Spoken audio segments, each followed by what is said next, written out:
I bring forth a vision-laden message for you and the pivotal figure in your existence, Neville Goddard. It is essential to comprehend that the sacred and the capacity of human imagination are intertwined as one, embodying the paramount force that orchestrates the universe. Therefore, when you immerse yourself in the Bible, that enlightening and profound text, and come across mentions of the Word of God, reinterpret it as imagination. This reinterpretation will unlock the depths of the Scripture's wisdom, as exemplified in Romans 4 verse 20. Before the realization of God's promise, Abraham did not allow doubt to erode his faith, rather, he strengthened it by offering praise to God, convinced of God's ability to deliver on his promises. Contemplate this, visualizing yourself as the individual you aspire to become. This vision acts as a sacred vow, a guarantee from your imagination, vested with the ultimate power to materialize into existence. Abraham remained steadfast in the face of doubt, opting to express gratitude and praise to his imagination, confident in its capacity to bring forth reality. Should the teachings prevalent in numerous congregations have sown seeds of doubt regarding your entitlement to the prosperity you pursue, let Romans 1 verse 20 serve as a reminder that from the dawn of creation, God's unseen qualities, eternal might, and divine essence have been revealed through his works. Hence, there exists no grounds for skepticism, as those who recognized God yet failed to honor or thank him fell prey to futile reasoning and their misguided hearts were shrouded in darkness. In their quest for wisdom, they became foolish, exchanging the splendor of the immortal God for images resembling mortal beings and creatures, misdirecting the divine energy towards venerating the creation instead of the Creator. Everything that comes into being, before it materializes, was first envisioned, was conceived by God, by imagination. A friend recently approached me to discuss a quandary. She related how my father had an extraordinary knack for visualization with remarkable clarity, forming mental images as tangible as the physical realm. With this mastery over imagination, he constructed a world for his progeny. He would spend time in solitude, conceiving scenarios he wished to experience, and before sleep, he would fully immerse himself in that desired reality, banishing any incongruent thoughts. Upon returning to his daily activities, he was not surprised to find that his envisioned dreams had come to fruition. Following the recounting of my father's story, my friend mentioned her sister's husband. Her father, who disapproved of the marriage, denounced the son-in-law, predicting a bleak future for him, envisioning that he would leave his daughter, pregnant and alone, eventually succumbing to destitution and alcoholism. Regrettably, his prediction unfolded exactly as he had foreseen. My father, a distinguished stage actor, prompted me to remember and recount another family prediction from 1919. After dining, my father predicted a conflict involving Germany, England, Japan, Russia, and Italy breaking out in 20 years. My mother, anxious about her children's futures, doubted the accuracy of his prediction. However, my father, through his dealings with various individuals in his maritime business, was assured of his predictive insight, oblivious to the impact his imagination, mirroring God's, had on his life. He could visualize individuals, entire societies with such lucidity they seemed tangible, and these visualizations manifested in his existence. Yet, he never recognized these events as manifestations of the divine power of imagination. My conversation with my friend revealed that her father, by avoiding newspapers to not validate his foresight, eventually faced the news of the anticipated conflict. My friend deliberated whether her father's attitude towards the son-in-law constituted a self-fulfilling prophecy and questioned her continued support for her distressed sister. I affirmed that indeed, her father's predictions or desires had acted as prophecies, forewarnings of future events. Nevertheless, I explained that a new prophecy could nullify the previous one, and she should without doubt support her sister, harnessing the most formidable force at our disposal, our God, our imagination. If we can envision anything in this realm and remain faithful to that vision, bestowing all honor and power upon what we identify as God, then no obstacle can thwart its fruition. Hence, my prophecy for you is as follows: whatever you envision with faith will transform into your reality, just as the dreams you and your cherished one harbor will also come to pass in your lives. God communicates with us in the language of dreams, yet to dream does not necessitate sleep. You are capable of dreaming about a more luminous future for yourself and your existence, yearning for it with every essence of your being. The profound gap between the traditional perception of God as depicted by religious institutions and the true nature of God is significant.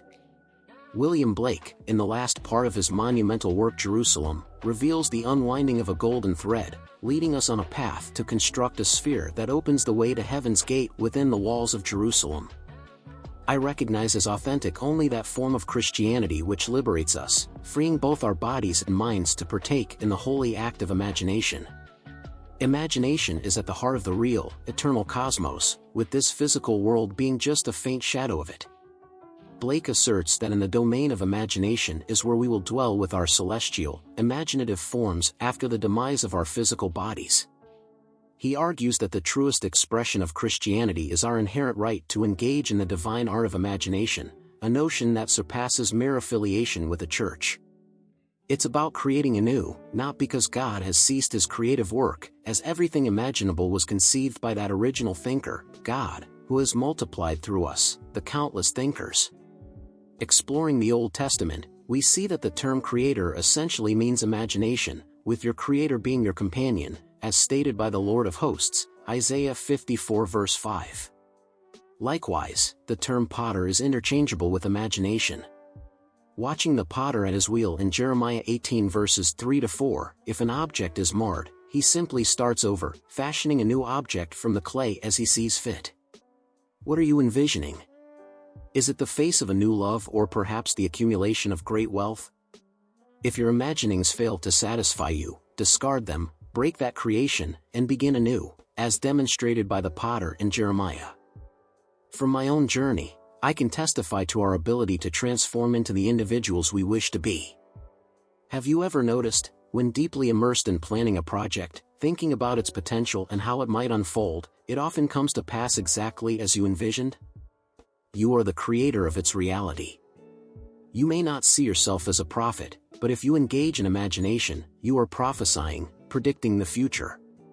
Manifestation doesn't originate from an external source. All power lies within imagination, underpinning everything that comes into being. Therefore, if poverty is what you manifest, it will remain as long as you maintain the emotional state of impoverishment. The moment you change your mindset, your poverty begins to fade away. Reflecting on the Broadway play The Millionaires, a critic, though sarcastically, noted that the play implies the impoverished simply need to adopt the confidence of wealth to thrive. Despite his cynicism, his observation is accurate. The essence of the confidence of wealth is precisely what's required to escape poverty. If you are currently impoverished, assume the mindset, thought processes, and actions of wealth, and you will soon possess what the wealthy have. Existence always comes before possession, it never happens the other way around. Nothing in this world exists outside of God, and God is imagination. Humanity is the manifestation of imagination. We live within God's dream, He lives within us, making us one, as noted in John 1 verse 4, verse 13. Try this tonight. Before falling asleep, imagine an improved situation for yourself or someone else, and let that be your final thought. If this vision materializes for another, it doesn't matter if they recognize your role in their blessing. You might attribute it to coincidence, believing it would have happened with or without your intervention. Both you and the recipient might overlook the Creator's hand, attributing it to luck or external factors. Yet, the truth is, it happened because it was envisioned, and imagination is God. Someone once sought my help, desperately needing a financial uplift. Their bank account showed no signs of an upcoming raise. I shared my guidance, then left Barbados. While I was away, they followed my advice, and upon my return, they shared their promotion to a better position at the Rockefeller Foundation. However, their rational mind began to doubt this progress, eventually attributing it to the person who hired them, thinking, if not for that person, I'd be in poverty. But it wasn't due to that individual, it started with belief. Now, for them, that person has become the face of fortune, misdirecting the praise due to God to a mere human, who is simply a player in God's grand design. Can you visualize the life you desire? Can you imagine a conversation with a friend that signifies you've achieved your goal? Proceed with that visualization. If you aspire to a better lifestyle, then entertain higher quality conversations in your imagination, set in the desired circumstances. Can you hear your inner dialogue? Then, you have foresight into your future, becoming your own prophet, determining whether these conversations lead to success or failure, with the power to change your path by altering these dialogues. God, Jesus, may seem like distant, external figures, yet if you can imagine, then God is with you. By engaging in imagination, you wield God or connect with Him, as again, God is imagination. This revelation illuminates our existence, with the quality of your thoughts determining the richness of your life. Therefore, do not allow current limitations to discourage you. Instead, hold the belief that with God, everything is possible. Your imagination creates a direct link to the infinite, allowing you to fill the world with beauty, innovation, and light. Live each day as a deliberate co-creator, marveling at the wonders that unfold. In this journey of creation, recognizing our partnership with God is crucial. We are co-creators, jointly crafting with the essence of all existence. Aligning our dreams and thoughts with this universal creative force also aligns us with the divine purpose for our lives, manifesting the active expression of divine imagination.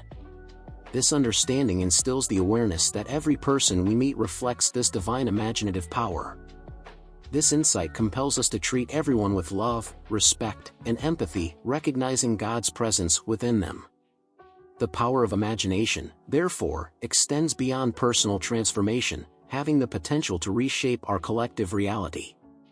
Thus, I encourage you to dream without limits, envision beyond what's conceivable, and live your life as a divine work of art. Ignore any perceived restrictions. Remember, with God, all is accessible. Your imagination connects you to the limitless, through which you can create a world of beauty, innovation, and hope. Embrace your role as a conscious co-creator each day, and delight in the unfolding world of infinite possibilities. Recognizing our essence as imagination, we acknowledge no bounds to our potential. We are not confined by our current situations, by societal expectations, or by perceived limitations. Imagination frees us from these bounds, unlocking a universe filled with endless opportunities. Imagination is not only a tool for external creation or transformation, it is also a means for divine communication. Through it, God speaks to us, guiding, comforting, and unveiling the realms of possibility.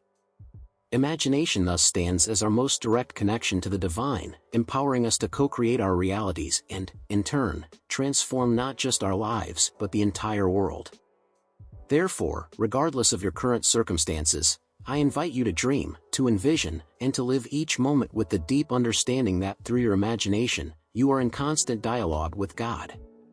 In doing so, your life becomes a divine masterpiece, a testament to the limitless power of imagination.